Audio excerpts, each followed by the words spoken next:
buat Yesus Tuhan. Silakan untuk kembali. Shalom. Shalom. Salam damai sejahtera dalam Yesus Kristus Tuhan. Senang sekali bersama saudara semua. Bagaimana kabar saudara? Baik? Jangan cuma baik saja, sangat baik. Amin. Coba salami kanan kiri saudara, katakan sangat baik. Sangat baik. Oke, tepuk tangannya paling meriah buat Allah kita. Saya ajak sore ini sudah memperhatikan, ya nggak masalah panas memang. Tapi saudara nggak usah terpengaruh.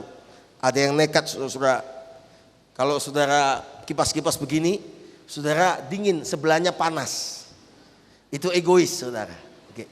Kalau mau enak, lama-lama begini kan capek. Kalau mau enak, saudara yang awet itu bukan begini, tapi begini.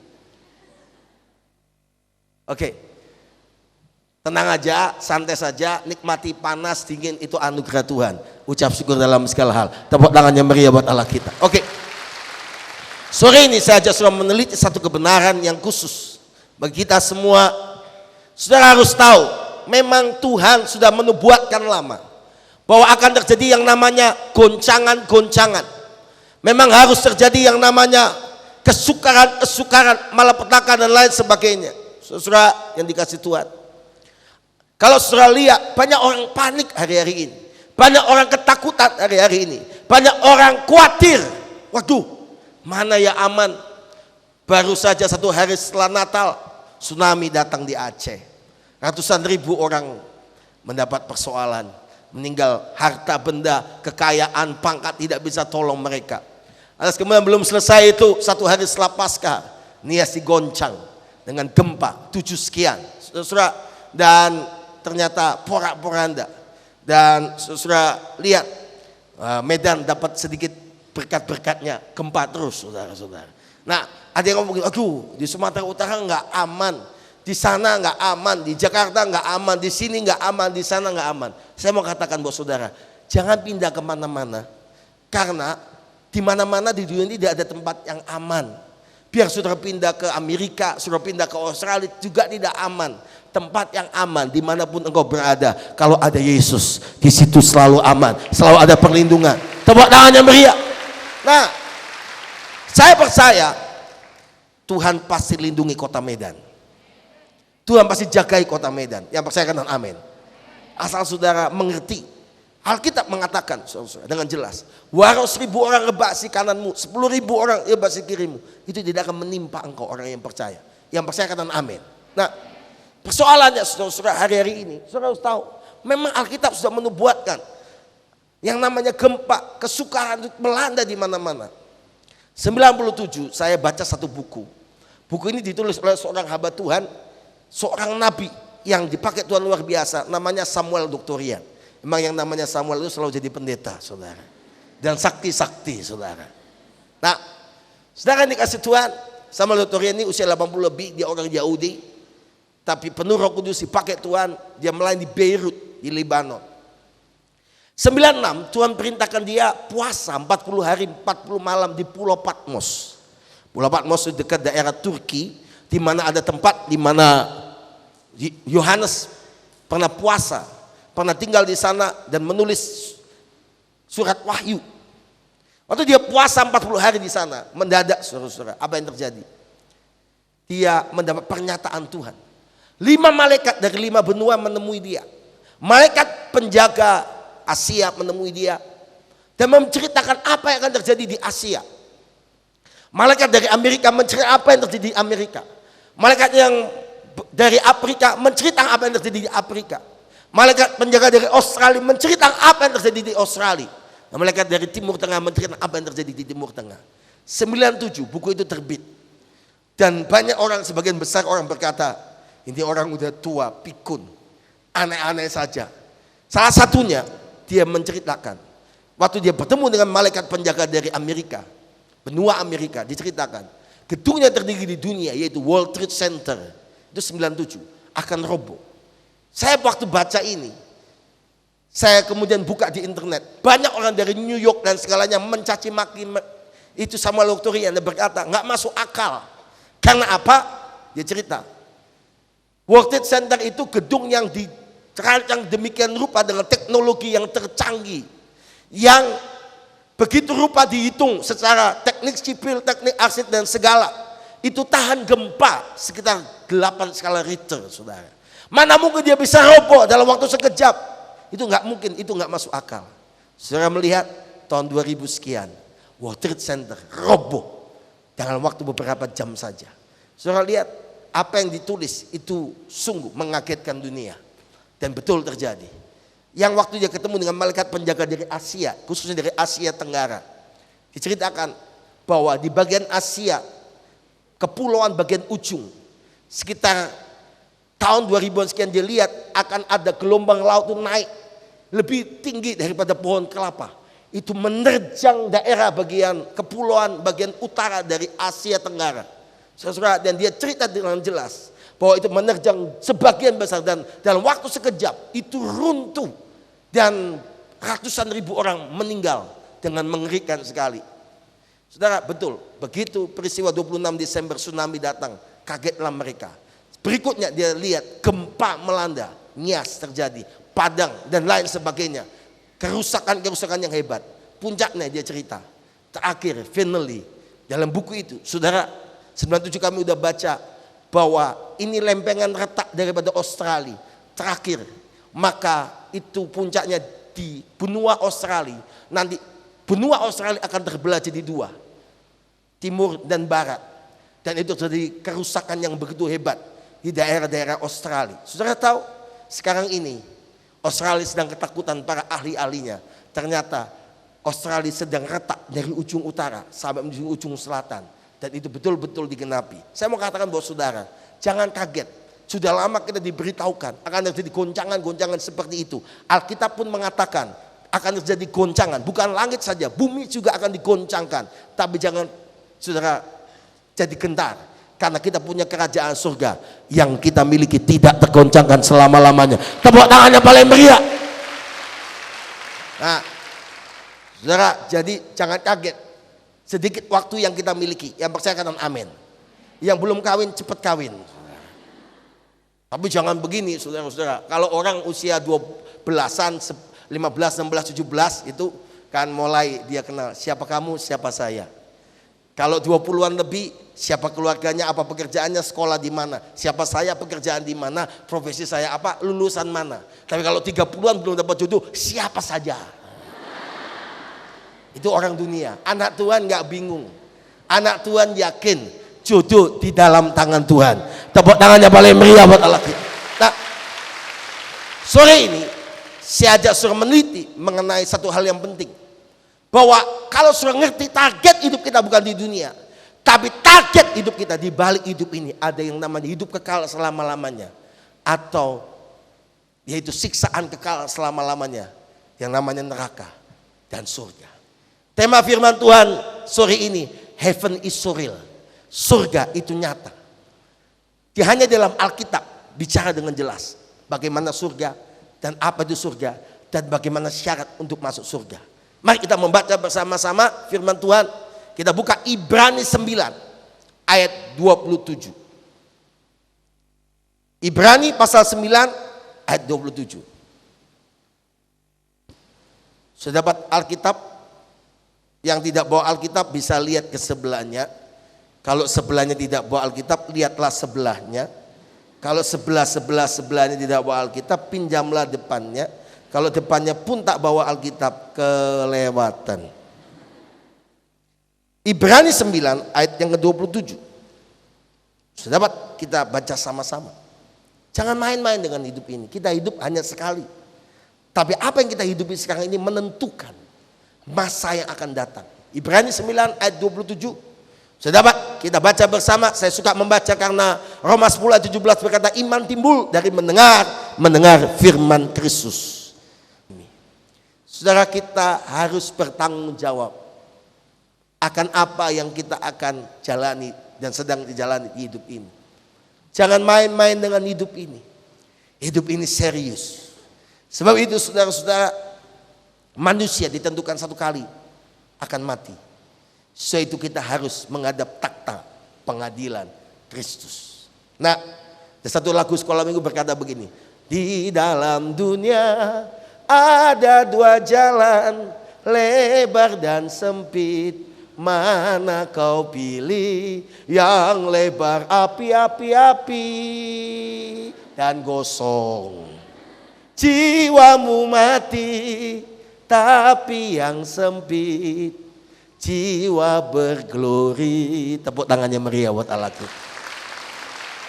Itu ada ayatnya. Injil Matius berkata jalan menuju neraka itu lebar, banyak yang mengikutnya, tapi jalan menuju surga itu sempit. Saudara, hari ini mari kita meliti mengenai heavenly, surga itu. Kita buka 2 Korintus pasal 5.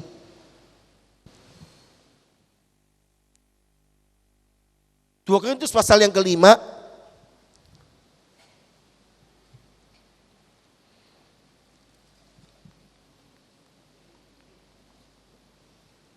Dua Korintus pasal yang kelima ayat 1 sampai ayat 10.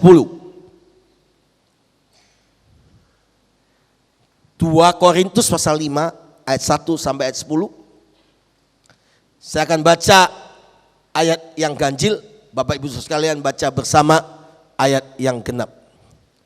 2 Korintus 5 ayat 1. Minta ampun, 2 Korintus saja bingung di mana. Makanya ikut saudara-saudara. Supaya tidak jadi orang yang kurang pergaulan, kurang kebenaran. Ya, oke. 2 Korintus pasal 5 ayat 1 sampai 10. Karena kami tahu bahwa jika kemah tempat kediaman kita di bumi ini dibongkar, Allah telah menyediakan suatu tempat kediaman di surga bagi kita. Suatu tempat kediaman yang kekal yang tidak dibuat oleh tangan manusia. 1, 2, 3.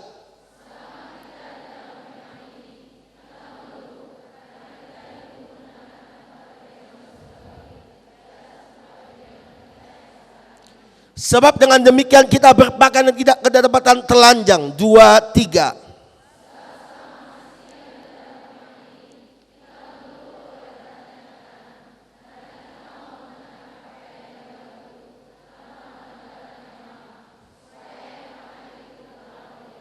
Tetapi Allah yang justru mempersiapkan kita untuk hal itu dan menganugerahkan roh dan kepada kita sebagai jaminan segala sesuatu yang disediakan bagi kita. 2, 3.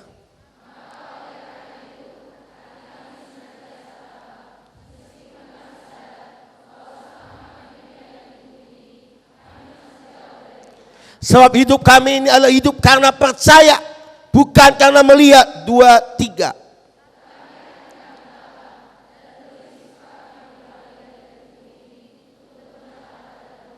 Sebab itu juga kami berusaha, baik kami diam dalam tubuh ini maupun kami diam di luarnya, supaya kami berkenan kepadanya. 10 kita baca. 2, 3.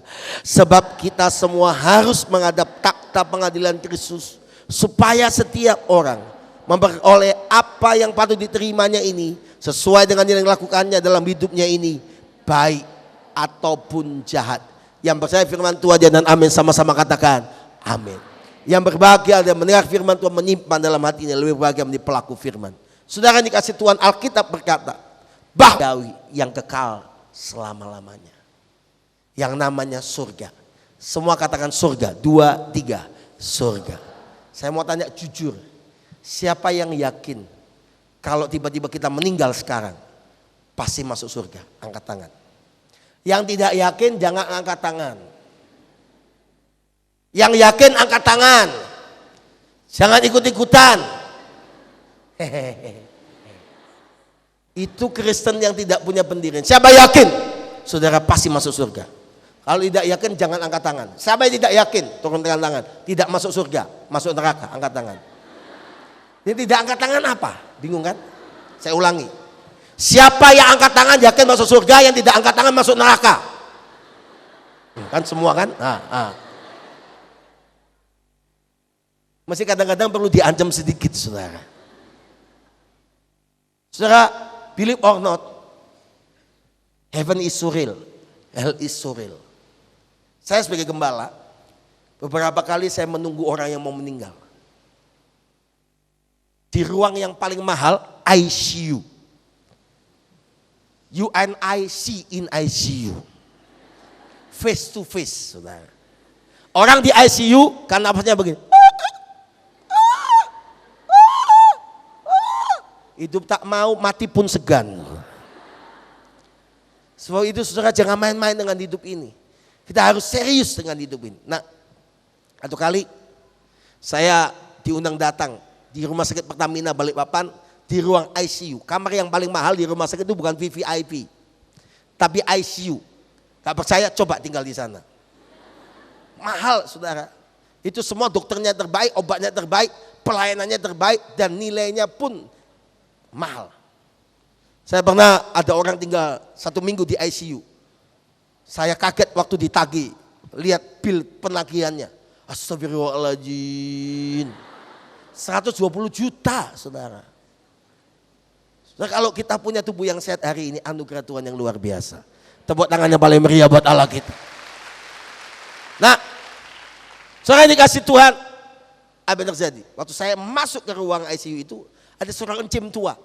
Anaknya, menantunya, cucunya udah kenal Yesus. Saya disuruh nginjilin encim ini, memberitakan Yesus. Napasnya udah begini, udah menjelang game over saudara.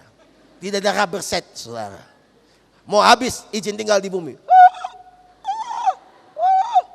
Saya langsung datang, Encim, percaya Yesus. Yesus itu Tuhan. Kalau Encim buka hati, Encim terima Yesus, Encim akan diampuni dosanya, Encim akan diselamatkan. Saya beritakan soal Yesus. Saya pikir dia terima.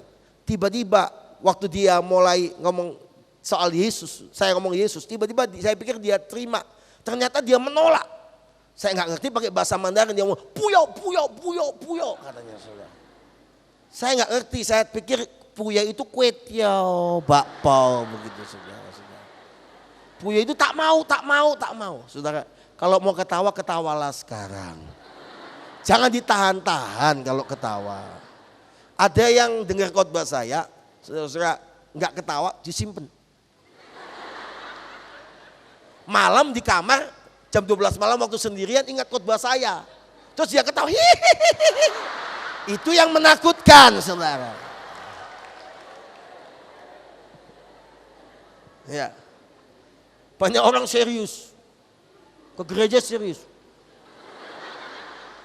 Salam, salam.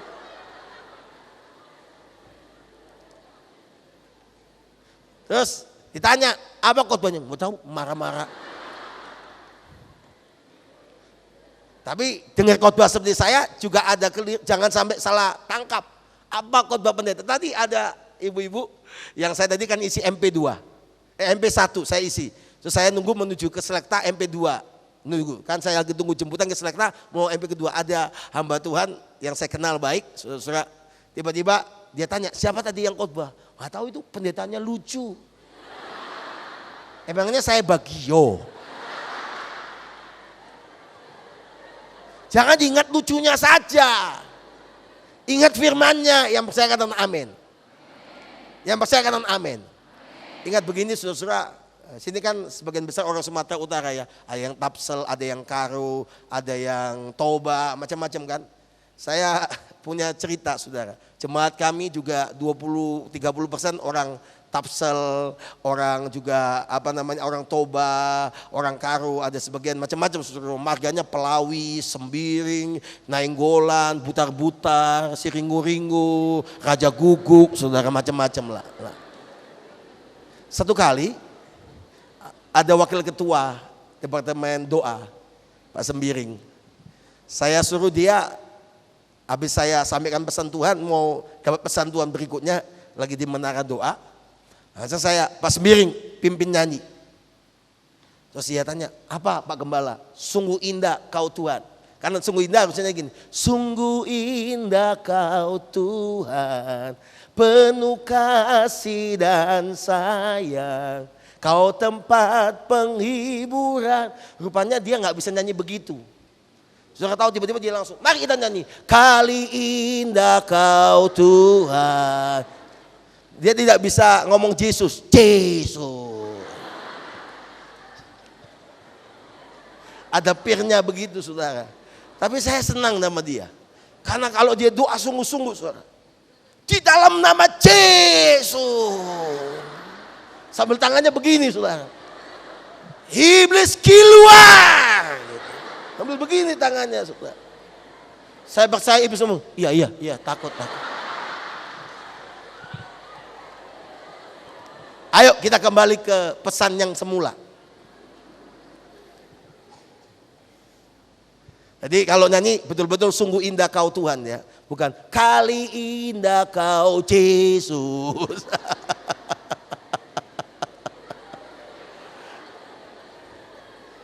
Ketawa-ketawa sekarang, jangan nanti saudara menakut. Oke. Nah, waktu saya masuk ICU, saya memberitakan Yesus sama Encim ini. Dia langsung berkata, Puyo. Tidak. Saya nanya apa Puyo sama keluarganya. Nggak mau katanya. Setelah nggak mau tiba-tiba dia matanya melotot. Terus nunjuk. Bukan kamu yang aku tunggu. Saya di sebelah samping tapi dia menghadap ke sana. Bukan kamu yang aku tunggu. Bukan, saya Samuel Kusuma. Tapi dia melihat sesuatu. Kenapa kamu pakai jubah hitam? Bukan kamu yang aku tunggu. Langsung dia sambil menunjuk gini. Tiba-tiba waktunya habis. Meninggal dengan mata yang terbuka.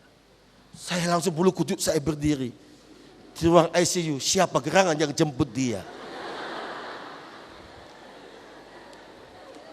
Tapi kejadian yang seperti ini beberapa kali saya ulangi, saya alami. Saudara-saudara, apa yang terjadi? Orang yang tidak punya Yesus dalam hidupnya, kalau waktu dia dipanggil, yang jemput dia bukan malaikat Tuhan, tapi yang jemput dia malaikat iblis, malaikat kegelapan. Ada lagi satu diaken kami, udah cukup usia. Dia sakit keras di rumah sakit umum. Waktu saya datang ke sana, waktu menjelang mau meninggal. Saya senang sekali kadang-kadang waktu mau orang game over saya datang, saudara-saudara. Nah, saya datang, keluarganya lagi kumpul. Tiba-tiba yang ngomong gini, Pak Gembala, saya tahu waktu saya tidak lama lagi. Saya titip istri, anak-anak, keluarga saya, menantu saya, cucu saya, semuanya supaya mereka tetap di dalam Tuhan. Waktu mereka ngomong begitu, saudara, saya berkata, baik Pak, kita berdoa. Selesai doa pujian penyembahan, tiba-tiba dia ngomong begini, Pak Gembala, saya lihat langit terbuka. Saya lihat ini plafon, langit terbuka. Ini sudah dimensi lain. Malaikat Tuhan turun. Saya siap dijemput. Saya pergi dulu. Yesus sudah menanti saya. Dia pergi dengan mata tertutup, dengan tersenyum, nafas 3 kali, dengan wajah yang tersenyum. Saya mau tanya, siapa yang jemput dia? Malaikat Yesus. Amin. Percaya atau tidak, itu nyata. Dan itu betul-betul terjadi. Malam ini, bagaimana keadaan saudara? Apakah saudara hidup benar? Dikatakan dalam 2 Korintus 5 ayat 10. Sebab kita semua harus menghadap tahap pengadilan Kristus. Supaya setiap orang memperoleh apa yang patut diterimanya. Sesuai dengan dilakukan dalam hidup ini. Baik maupun apa? Jahat. Tidak seorang pun bisa berbuat baik. Semua orang telah berbuat dosa. Tapi oleh karena anugerah Tuhan, kita diselamatkan. Yang percaya amin. Ada satu kejadian, itu terjadi nyata awal tahun 2004 yang lalu. Di sebuah kota di daerah Kalimantan Barat. Gembala pendeta yang layani ini itu teman sahabat saya. Dan dia tunjukkan fotonya dan kejadiannya ini nyata. Kejadiannya begini. Daerah di Kalimantan Barat ini, satu kota itu, kota kecil ini, itu daerah orang Chinese. Tapi sebagian besar orang Chinese tidak mengenal Yesus, penyembah berhala. Ternyata mendadak gerejanya dia kecil. Dia berdoa untuk pelawatan Tuhan, pertumbuhan gerejanya. Ternyata Tuhan menjawab dengan satu cara. Satu siang dia ditelepon oleh seseorang untuk dia pergi ke rumah sakit. Ternyata ada kejadian yang menggegerkan kota itu dari rumah sakit ini. Ceritanya begini, Ada seorang ibu tua, encim-encim, toko yayasan orang Chinese sedaerah kota kecil itu di Kalimantan Barat. Mendadak encim ini sakit keras di ruang ICU, terus meninggal. Begitu meninggal, dia nggak percaya Yesus, tidak tahu Yesus, tidak pernah ke gereja, tidak pernah dia memberitakan Yesus. Setelah dia meninggal, itu kan kalau orang meninggal, wah kan teriak semua. Datang dokter, datang suster, kasih itu setrika 2 biji kan. Ditempelkan 110 watt, jebluk. 20 jebluk, begitu saudara. Terus habis.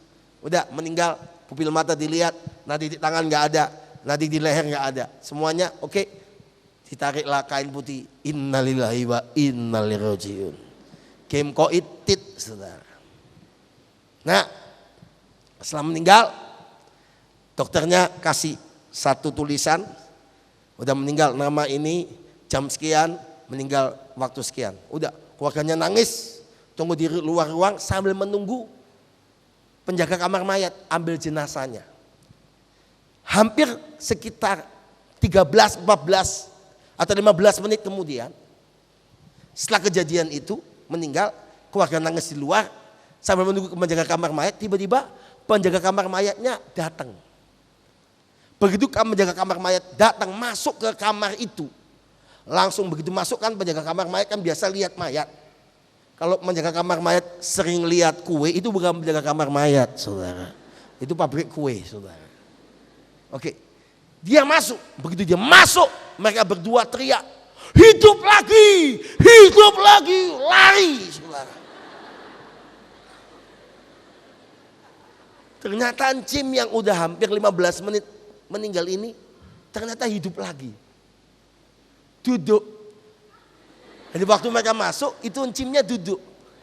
Kainnya jatuh. Begitu penjaga kamar mayat datang, masuk pas dia menjelang bangkit, sudah bangkit, duduk. Terus begini, sini dong. Sini dong. Langsung ini orang dua yang menjaga kamar mayat mau ambil mayat, kaget, shock. Tidak pernah dia lihat orang mayat itu hidup lagi, apalagi duduk saudara. Tersenyum, sini dong. Dia langsung balik kanan, gerak, kabur. Karena dia pikir dia sini dong, terus begini. Kebanyakan nonton vampire saudara. Begini terus. Ampuni dia Tuhan. Begitu bangun saudara, saya mau cerita begini agak ketawa supaya saudara nggak tiba-tiba ingat khotbah saya nanti malam nggak bisa tidur. Ini kejadian betul terjadi awal tahun 2004 di sebuah kota kecil di Kalimantan Barat. Itu dia bangun saudara-saudara, dia panggil. Ternyata keluarga juga kaget, dokter susus kaget. Ini orang mati bangkit sini. Tapi yang aneh, jam setelah mati bangkit dari mulutnya nyanyi satu pujian. Satu pujian keluar dari mulutnya. Saudara tahu begitu pujian ini keluar saudara. Tiba-tiba saudara pujian keluar. Kan ini nggak tahu gereja, nggak tahu Yesus, tidak pernah bergereja, tidak tahu soal Al-Qur'an. Tiba-tiba bisa nyanyi. Salah satu cucu jauhnya dia itu Kristen dan berkata begini, loh kok nyanyi lagu gereja? Dia yang beranikan diri datang. Ternyata dia cerita waktu dia mati bangkit. Saudara itu karena kehendak Tuhan. Ceritanya begitu dia meninggal, dia bercerita. Dia lihat rohnya lepas. Dia lihat tubuhnya tergeletak, dokter datang, para medis datang, dia naik terus. Tembus ke atas plafon dan masuk ke daerah yaitu alam yang kekal itu. Waktu dia dalam kondisi alam yang kekal itu, yaitu dia pada posisi di lereng bukit begini. Waktu di lereng bukit ini, sebelah bawah itu neraka yang menyala-nyala. Sebelah atas itu adalah satu bangunan yang besar sekali, tinggi terbuat dari emas indah, itu surga yang mulia. Saudara, karena dia tidak percaya Yesus, waktu dia meninggal, dijemput oleh yang jubah hitam. Nah, waktu dia lewat masuk ke alam itu, saudara, tiba-tiba ibu ini, encim tua ini, dia dalam posisi di lereng itu, dia sedang ditarik oleh iblis yang menjemput dia masuk ke neraka. masuk ke neraka. Ditarik, sedang ditarik. Tiba-tiba dia ditarik, dia katanya, kenapa aku masih ke sini? Di tempat dibawa neraka ini.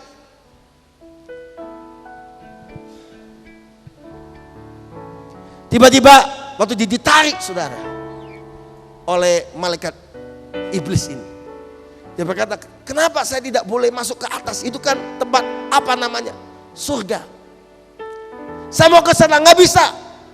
Malaikat iblis yang tarik dia berkata, orang yang boleh masuk ke sana, yang pertama, orang yang percaya Yesus sebagai Tuhan, Yesus sebagai Tuhan dan Juru Selamat. Yang kedua, orang yang boleh masuk ke sana adalah orang yang hidup sesuai firman Allah. Dan yang ketiga, yang namanya tercatat dalam kitab kehidupan dalam kerajaan surga. Yang percaya katakan amin. Waktu dia ditarik ke bawah, saudara-saudara, tiba-tiba dia berkata, aku ingin masuk ke sana. Di tengah-tengah surga itu ada satu sosok yang lebih terang dari matahari. Jubahnya berkilau-kilauan seperti salju. Seperti dalam kitab Wahyu digambarkan bagaimana surga dan bagaimana keadaan surga itu. Saudara tahu? Tiba-tiba di tengah surga sedang terjadi pujian penyembahan. Dan ada pujian yang naik. Dia tidak pernah tahu Yesus, Jim ini selama hidupnya. Tidak pernah ke gereja. Waktu ditarik oleh si iblis malaikat maut itu menuju ke neraka. Dia mau ke arah surga. Tiba-tiba dia dengar pujian. Pujian lagi dinyanyikan di surga.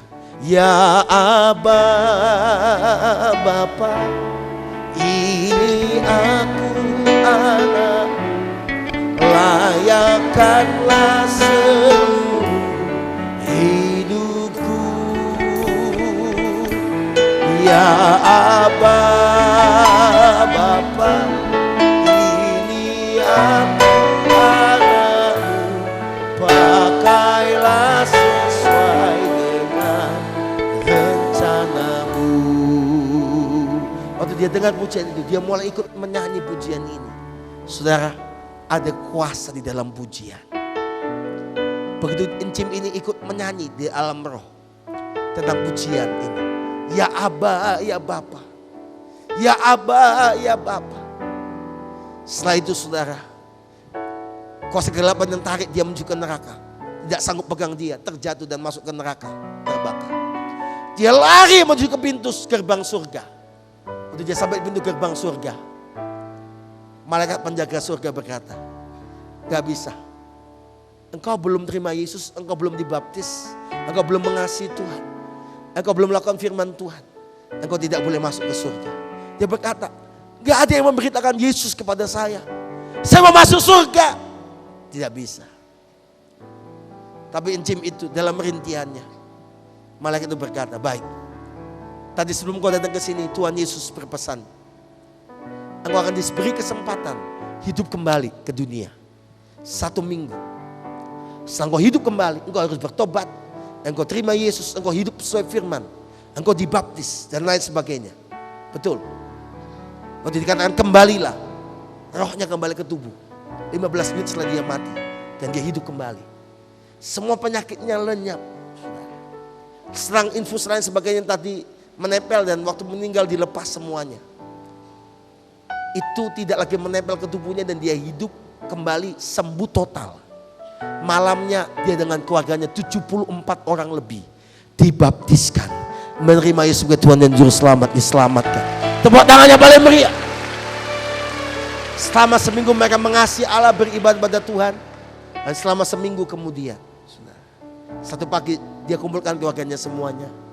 Di tengah pujian ini, dia berkata, waktuku telah tiba.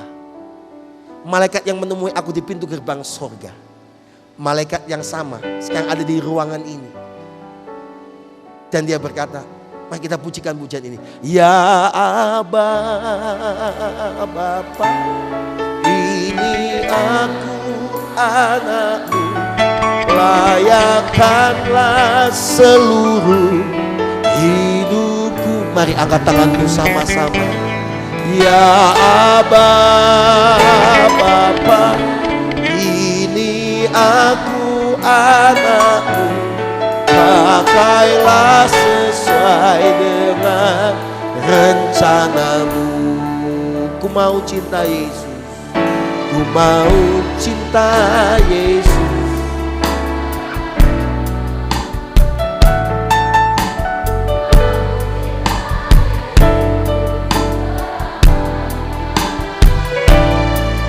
Meskipun badai silih berganti dalam hidupku, ku mau cinta Yesus. Ya Aba, ya Aba, Bapa, layakkanlah, haleluya, hidupku. Tuhan ajar kami untuk target kami di surga. Pakailah sesuai dengan rencanamu. Biar musik saja. Saudara, di tengah pujian ini, ibu tua yang diberi kesempatan Tuhan 1 minggu dia hidup kembali. Akhirnya dia baringkan tubuhnya. Di tengah pujian ini dia mengembuskan nafas terakhir. Dan dia meninggal dengan damai sejahtera. Dan saya percaya dia pasti masuk kerajaan surga. Tepuk tangannya paling meriah buat Allah. Yang saya mau tegaskan buat saudara, kesaksian ini itu betul terjadi. Kejadian ini di Kalimantan Barat. Kesaksian yang kedua, saya ketemu seorang ibu namanya Mbok Jem, penjaga panti jompo panti asuhan Pondok Kasih di Surabaya. Tidak pernah sekolah, buta huruf. Saya ketemu dia pada tahun 2000 kemarin. Waktu saya ketemu dia, hidup saya mengalami change destination, perubahan hidup. Orangnya sederhana, bahasa Indonesia pun tidak bisa lengkap, bahasa Jawanya medok sekali. Orang sederhana. Dia kerjanya pelayanan di panti jompo panti asuhan sederhana. Dia siapkan makanan, siapkan minuman, dia membersihkan lantai sederhana. Dia membantu rumah tangga dari saudara sepupu. Singkat cerita, Mbok Jem ini tahun 99, di 1 tahun sebelumnya ketemu saya. Satu siang, dia melayani dengan sungguh-sungguh. Satu siang setelah dia masak untuk semua orang di panti jompo panti asuhan, dia lakukan dengan segenap hati. Dia cinta akan Tuhan sungguh-sungguh. Apa yang dia lakukan? Satu siang dia kembali ke kamarnya, langsung dia dalam posisi pusing, hampir pingsan. Dia pingsan. Dia pingsan, ternyata dia meninggal. Semua orang teriak, Mbok Jem meninggal, Mbok Jem meninggal, Mbok Jem meninggal. Singkat cerita, saudara, Mbok Jem sempat meninggal hampir 8 jam. Saksinya puluhan orang di panti jompo itu dan panti asuhan. 8 jam setelah dia mati, dia bangkit, hidup kembali. Saudara, itu satu panti jompo panti asuhan begitu Mbok Jem mulai seperti orang tersedak begitu. Dan dia mulai buka mata, mulai duduk. Itu satu kamar yang tadinya penuh orang panti jompo panti asuhan. Langsung teriak, hidup Mbok Jem, hidup Mbok Jem, kabur semuanya. Saudara. Tapi setelah dia mati bangkit, saya katakan Tuhan kita Tuhan yang ajaib. Surga itu nyata, heaven is so real, saudara. Yang percaya katakan amin. Apa yang terjadi? Kalau dia mati bangkit, dia minta Alkitab, Alkitab. Dan yang aneh, sebelum dia mati bangkit, dia buta huruf sejak lahir, tidak pernah bisa baca Alkitab. Dia saja gaya bawa Alkitab, tapi nggak bisa baca. Tapi hatinya sungguh rindu. Tapi setelah dia mati 8 jam bangkit oleh kuasa Tuhan. Sampai hari ini Mbok Jem masih hidup. Dan ada tanda yang luar biasa Tuhan beri. Setelah dia mati bangkit, dia bisa baca cuma Alkitab. Saya kasih majalah, koran, apapun blank. Tapi Alkitab dia bisa baca. Tepuk tangannya paling meriah buat Allah kita. Surga itu nyata. Tepuk tangannya meriah. Haleluya. Saudara, Mbok Jem ceritanya sama. Tapi beda keadaan dengan ibu yang tadi saya cerita di Kalimantan Barat. Apa yang terjadi? Waktu Mbok Jem tubuhnya jatuh, rohnya lepas, dia naik. Dia dijemput oleh malaikat Tuhan yang berjubah putih. Waktu dia naik ke alam roh, dia naik, tiba-tiba dia disambut di pintu gerbang surga. Dan dia ketemu dengan Yesus. Saya tanya Mbok Jem, Yesus bentuknya gimana? Wajahnya lebih terang dari matahari Tuhan. Kok Mbok Jem tahu itu Yesus? Saya lihat dari jubahnya. Dan saya lihat dari tangannya yang berlubang paku dan kakinya yang berlubang paku. Membuktikan korban Yesus bukan cuma cerita, tapi Yesus sungguh-sungguh berkorban. Darahnya dicurahkan untuk saudara dan saya. Tepuk tangannya paling meriah buat Allah. Dan dia cerita, Tuhan, surga itu terbuat dari emas, lantai jalannya, dari permata. Jadi di dunia ini saudara-saudara, kalau saudara nggak bisa beli emas jangan khawatir, di surga banyak. Kalau di dunia ini saudara bisa beli emas, jangan sombong. 1 on, 2 on, dulu nggak belum pakai apa-apa. Shalom, shalom, shalom, shalom, shalom. Itu mah di surga aspal. Amin. Amin. Nah, singkat cerita saudara-saudara, ternyata Mbok Jem ditunjukkan rumahnya di surga. Dia miskin di dunia, tapi dia kaya melayani Tuhan. Waktu dia masuk di surga, dia masuk, ternyata surga itu, di tengah itu Yesus kerajaannya. Ternyata seperti kompleks perumahan yang besar sekali. Dan dia cerita, semua kejadian yang ada. Masuklah dia ke tempat rumahnya, besar sekali. Terus dia tanya sama malaikat yang antar dia, ini rumah siapa? Ini rumah Mbok Jem di surga. Kok besar sekali? Orang Jawa kan begitu, besar, gede. Terus sambil monyong, gede. Besar sekali. Ya Mbok Jem, perhatikan penting. Ini kata-kata yang disampaikan malaikat Tuhan waktu Mbok Jem di surga. Itu yang mengubahkan hidup saya. Dia ngomong begini, apa saja yang Mbok Jem lakukan di dunia untuk pelayanan, orang tidak puji, orang tidak beri penghargaan, yang Mbok Jem lakukan dengan setia, itu Mbok Jem sedang membangun rumah rohani di surga. Tepuk tangannya paling meriah buat Allah. Sebab itu mungkin saudara pelayanan disalah ngerti orang, saudara pelayanan difitnah orang, disakiti orang, jangan putus asa, ngucap syukur karena kau sedang bangun rumahmu di surga. Nggak peduli, emangnya EGP, emangnya gue pikirin. Yang penting rumah kita di surga yang terbaik untuk kemuliaan nama Tuhan. Tepuk tangannya paling meriah. Akhirnya Mbok Jem kembali ke Yesus karena apa? Mbok Jem ngomong gini, Tuhan, Sinyo sama Noni belum makan. Anaknya Tuhan dan nyonyanya, pemilik panti jompo panti asuhan yang sedang pergi ke luar negeri ke Yunani, situ belum makan. Waktunya pulang sekolah. Ini pembantu luar biasa. Banyak ibu-ibu, anaknya waktu pulang sekolah, si Ucok sama si Butet pulang sekolah. Itu di rumah hanya piring kosong. Ditanya, kau sudah makan belum? Ibu tadi arisan. Tiap hari arisan terus, saudara. Nah, singkat cerita, dia kembali ke Yesus dan Yesus berkata, Mbok Jem, aku beri anugerah engkau hidup kembali. Dan dia mulai tanya, Tuhan gimana saya supaya kembali ke surga? Mbok Jem lu setia pada Yesus, baca Alkitab. Dia berkata, saya ini buta huruf Tuhan, saya nggak bisa baca. Dia lihat tangan Yesus yang berlubang paku, jama dahi dari Mbok Jem. Jadilah membaca. Itu langsung waktu dijama Yesus, itu rohnya kembali ke tubuhnya.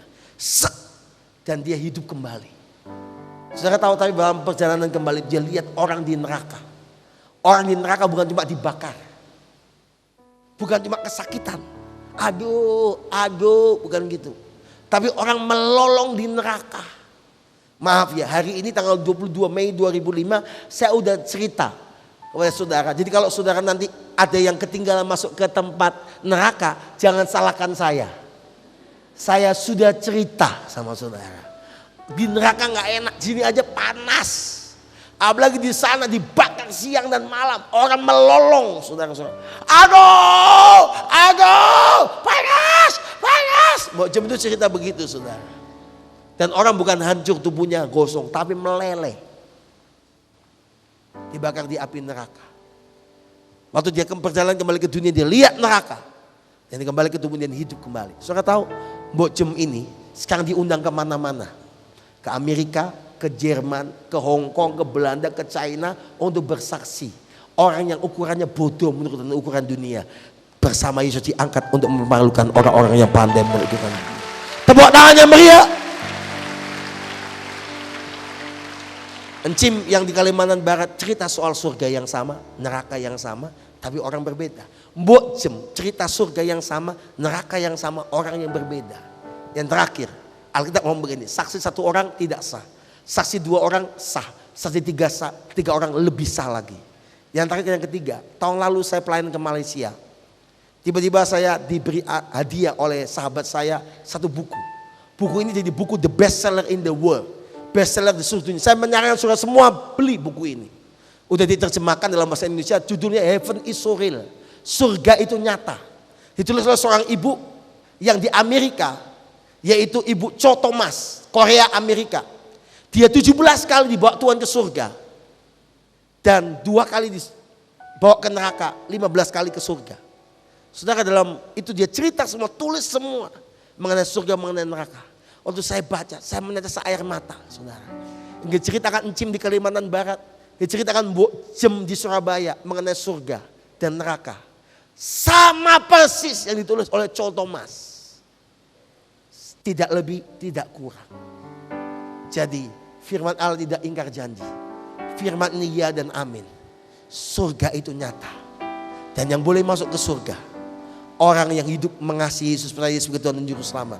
Orang yang dibaptis, orang yang mengasihi Yesus, hidup turut firman-Nya. Yang keempat, namanya harus tercatat dalam kitab kehidupan dalam kerajaan surga. Kalau hari ini engkau belum terima, lakukan itu. Hari ini kalau saudara masih diikat dosa, masih Kristen on off. Waktu off Tuhan datang bahaya. Kita tidak boleh on off. Kita harus on fire terus untuk Roh Kudus. Dan kita harus mengasihi Allah. Tepuk tangannya paling meriah. Makanya kalau sekarang ini punya waktu beribadah dengan sungguh. Kalau sudah punya kesempatan, saudara sudah diberkati Tuhan, beli kaset. Ini lagunya Sufyan bagus, saudara. Itu apa? Ku berharga bagimu. Wah, beli saudara-saudara. Cepat saudara-saudara. Bila perlu beli 10. Saya tapi tidak dapat komisi. Beli saudara, bagi ke teman-teman. Karena apa sih yang kau lakukan untuk Tuhan di dunia ini? Engkau sedang bangun rumah di surga. Bagi kerajaan Allah, suruh membangun makan orang miskin, suruh bantu orang di Nia, suruh bantu orang di Aceh. Jeripah yang tidak pernah sia-sia. Upah yang besar Tuhan sediakan bagi kita semua. Tepuk tangannya paling meriah. Haleluya. Malam ini, kalau engkau masih diikat dengan dosa, bertobat hari ini. Tinggalkan semua sebelum terlambat. Mari kita mau hidup benar, hidup kudus di hadapan Tuhan. Amin. Mari kita bangkit berdiri sama-sama. Ku mau cinta Yesus selamanya. Ku mau cinta Yesus selamanya. Meskipun badai silih berganti dalam hidupku, ku tetap cinta Yesus selamanya. Oh, ku mau cinta Yesus selamanya.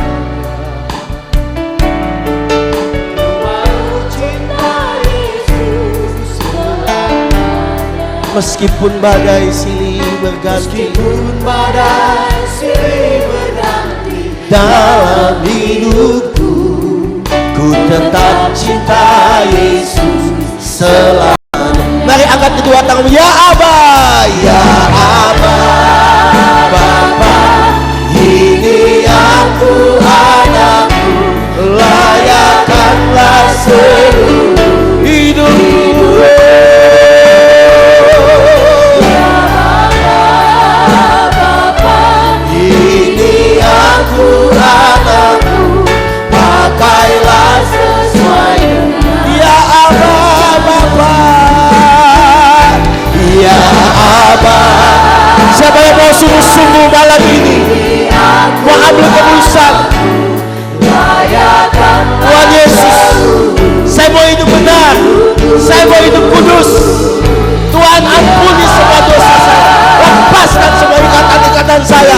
Angkat kedua tanganmu tinggi-tinggi, pujikan pujian ini dengan segenap hatimu.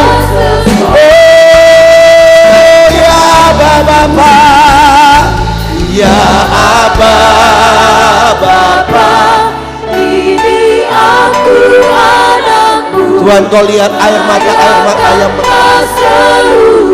sama umat Tuhan. Anointing holiness. Ya Aba, Bapa, Menyerahkan kekudusan Tuhan sama umat.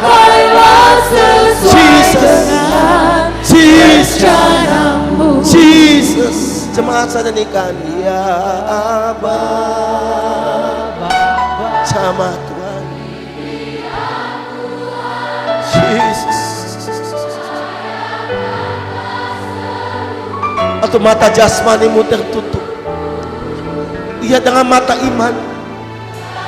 Tuhan, Kau sediakan surga bagi saya. Target saya surga, Tuhan. Saya nggak mau putus asa lagi, Tuhan. Saya nggak mau lagi patah semangat. Saya mau punya roh yang menyalanya. Saya mau punya spirit of excellence. Ya Aba, Bapa. Mari, siapa yang mau hidup benar, hidup kudus di hadapan-Ku, angkat tangan kananmu ke atas, tangan kiri tumpang tangan dada masing-masing.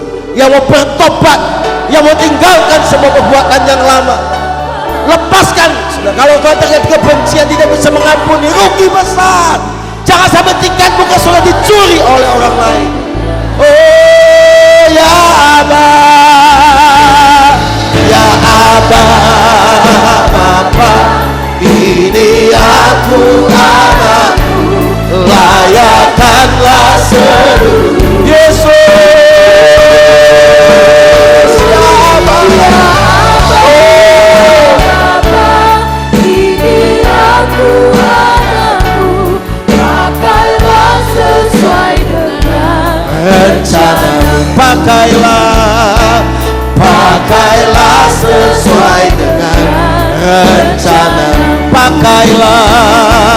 Pakailah sesuai dengan rencanamu. Terima kasih Tuhan. Kami mengangkat tangan kami di hadapan-Mu Tuhan. Kami mau berkata jujur di hadapan-Mu. Ampuni kami Tuhan. Maafkan kami Bapa dengan kami mengangkat tangan kami di hadapan-Mu. Tangan kanan kami angkat tinggi-tinggi di hadapan-Mu. Tangan kiri kami tumpang tangan di dada kami. Bapa, Engkau tahu siapa kami. Kalau Engkau dapat di dosa, pelanggaran, kenajisan, kejahatan, hamba berdoa dalam nama Yesus, lepaskan dari umat-Mu. Dan sekarang Bapa, jamah mereka dengan kebenaran dan kekudusan. Menerangkan firman-Mu, hamba sudah selesai menyampaikan. Dan firman-Mu akan berakar, bertumbuh, berbuah. Mulai hari ini kami akan berkata stop, berhenti buat dosa. Tapi kami akan hidup mengasihi Engkau, melayani Engkau, hidup benar, hidup kudus, tidak pernah celah. Maka kami percaya Tuhan pasti sudah menyediakan surga bagi kami semua. Kami berakar, bertumbuh, berbuah, memenangkan banyak jiwa, dan kami akan pasti selamat masuk surga dan berbahagia selama-lamanya. Menerangkan firman-Mu, berkati umat-Mu demi nama Yesus. Yang percaya katakan amin. Tepuk tangannya. Silakan kembali.